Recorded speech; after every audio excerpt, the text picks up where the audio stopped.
Welcome back to Ravens Today. I'm your host, Connor Gioffreda, giving you all the latest updates on anything and all things Ravens. Please keep subscribing to the channel and like the videos. Let's dive into the latest news I have for you. So, Bateman gave insight on a potential Cowboys trade that he was involved with. So, before the contract extension had been materialized and Bateman was signed on for until the 2031 season. He had mentioned that the Cowboys had a lot of interest in him during this whole process. And I have a quote from Bateman on that statement. He said, this is the reason why this never materialized for the Cowboys, is that's the first thing I told him to Eric DaCosta. I don't want to go anywhere else. I know you've got a lot of stuff to work through, and we'll figure it out when we figure it out. It took time, but it takes time with a lot of people's contracts. He had a lot of contracts to get done, and maybe more to get done in the future. To be a priority for him in that way is important. He shows he values me.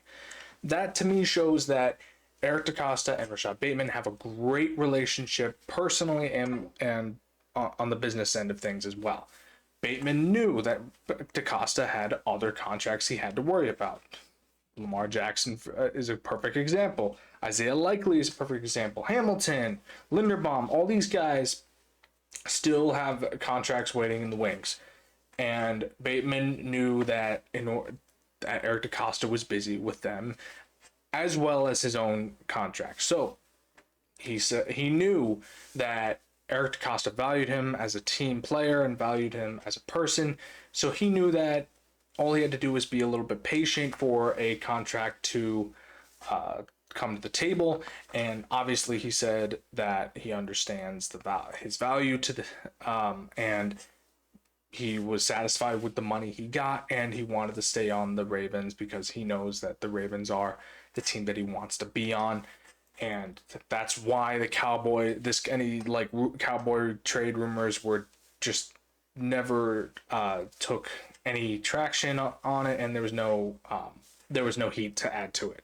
So Bateman, team player, loyal to Baltimore, awesome. Speaking more on his loyalty to Baltimore, Bateman also defended Lamar from critics because every single year Lamar Jackson gets criticized for his play whenever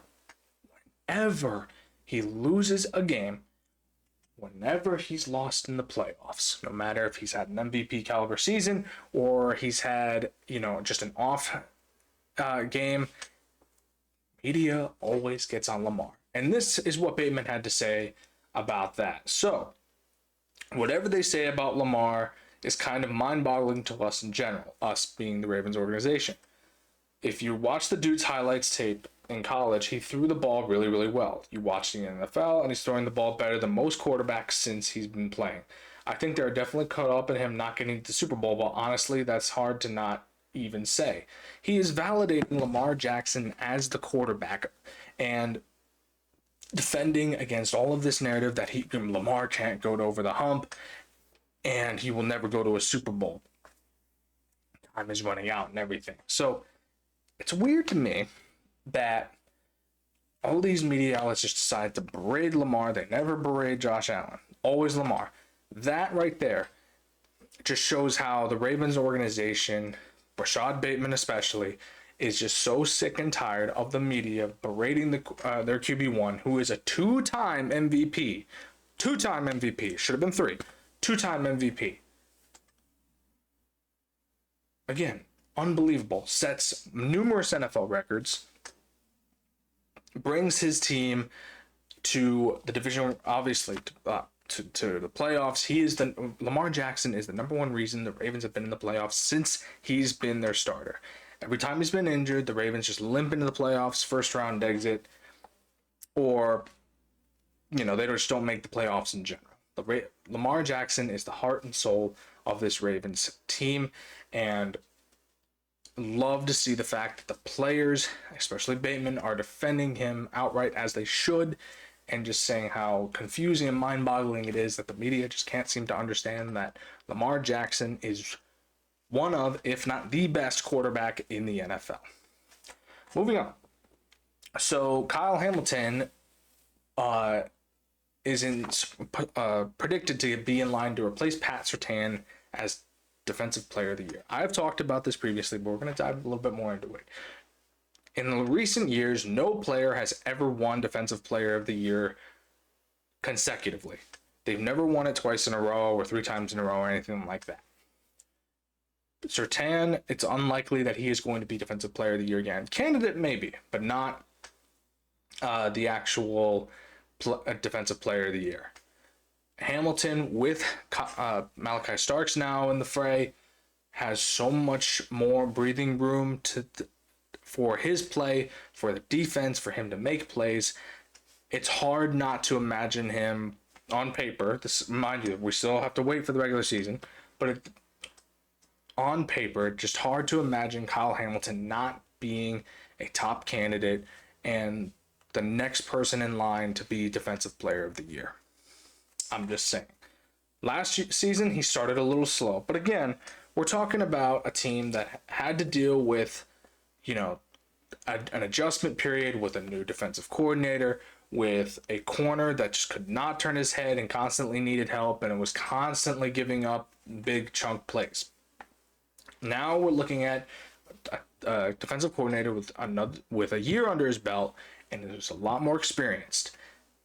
It allows Kyle Hamilton to be able to branch out more. Not to mention Malachi Starks, like I just said, is there next to him.